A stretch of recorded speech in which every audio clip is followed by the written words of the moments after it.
Accounts finalisation பண்ணும்போது நாம் check பண்ண வேண்டிய 30 பாயிண்ட்ஸை பற்றி தான் இன்றைக்கி டீட்டெயில்டாக பார்க்க போகிறோம். ஒவ்வொரு பாயிண்ட்டும் என்னென்னு பார்த்துடலாம். First point TDS deduction. Applicable ledger எல்லாத்துக்குமே நம்ம டிடிஎஸ் டிடக்ஷன் பண்ணிட்டோமா அப்படிங்கிறத செக் பண்ணணும்.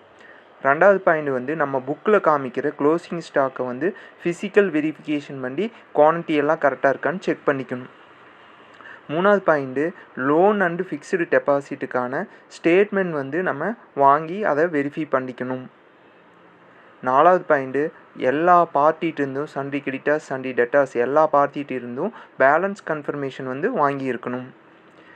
எம்ப்ளாயோட டிடிஎஸ் டிக்ளரேஷன் ஃபார்மில் இருக்கிற இன்வெஸ்ட்மெண்ட்டுக்கு ப்ரூஃப்ஸ் எல்லாமே கலெக்ட் பண்ணி ரீசெக் பண்ணியிருக்கணும். இன்டர் பிரான்ச் ரெக்கன்சிலேஷன் பண்ணி பிரான்ச்சோட பேலன்ஸ் கரெக்டாக இருக்குதான்னு செக் பண்ணியிருக்கணும். எம்ப்ளாயோட ரீஇம்பர்ஸ்மெண்ட் எக்ஸ்பென்ஸ் ஏதாவது பெண்டிங் இருந்ததுன்னா அதை வாங்கி மார்ச்சில் புக் பண்ணி செக் பண்ணியிருக்கணும். நம்மக்கிட்ட இருக்கிற ஆல் பேங்க் அக்கௌண்ட்ஸோட ஸ்டேட்மெண்ட்டை வாங்கி கலெக்ட் பண்ணி செக் பண்ணி பிஆர்எஸ் கம்ப்ளீட் பண்ணி வைக்கணும்.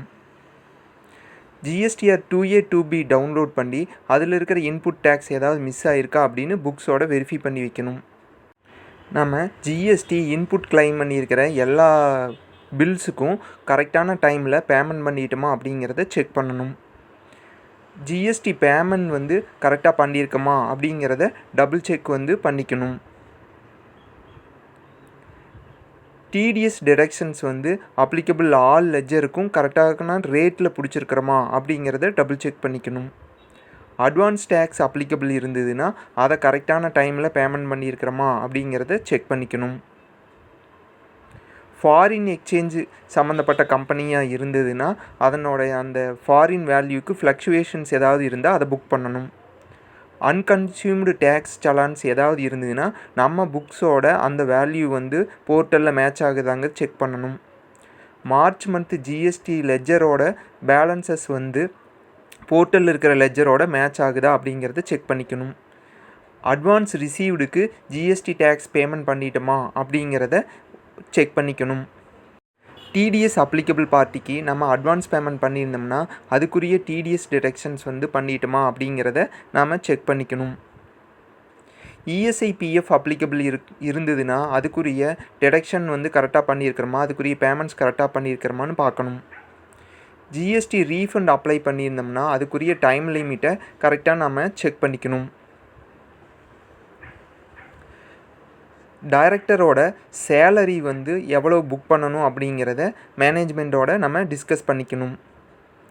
டெப்ரிஷியேஷன் எல்லா லெட்ஜருக்கும் அப்ளிகபிள் லெட்ஜர் அதாவது அசட்டுடைய லெட்ஜருக்கு கரெக்டாக புக் பண்ணிக்கிறோமான்னு செக் பண்ணிக்கணும். கம்பெனி ஆக்ட் படி டைரக்டர்ஸ் லோன் அப்ளிகபிள் கிடையாது. அதனால் அந்த மாதிரி ஏதாவது என்ட்ரி இருக்கான்னு செக் பண்ணிக்கணும். நம்முடைய பிரான்ச்சஸில் ஒரு பிரான்ச்சில் இருந்து இன்னொரு பிரான்ச்சுக்கு ஏதாவது இன்கமோ எக்ஸ்பென்ஸோ புக் பண்ணணுமா அப்படிங்கிறத செக் பண்ணிக்கணும். இன்வாய்ஸ் அப்ளிகபிள் இருக்கா அப்படிங்கிறத நம்ம செக் பண்ணிக்கணும். அப்படி இருந்ததுன்னா இன்வாய்ஸ் இமீடியட்டாக ஸ்டார்ட் பண்ணணும். ஜிஎஸ்டி போர்ட்டலில் காமிக்கிற இன்புட் வேல்யூ நம்மளோட புக்ஸோட வேல்யூவோட மேட்ச் ஆகுதா அப்படிங்கிறத செக் பண்ணிக்கணும்.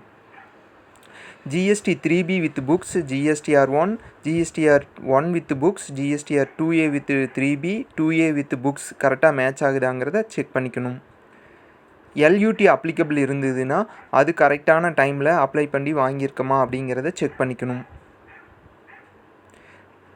டேக்ஸ் ரெசிடென்சி சர்டிஃபிகேட் அப்ளிகபிள் இருக்குதா அப்படிங்கிறத கரெக்டான டைமில் ஃபைல் பண்ணிட்டோமாங்கிறதையும் செக் பண்ணிக்கணும்.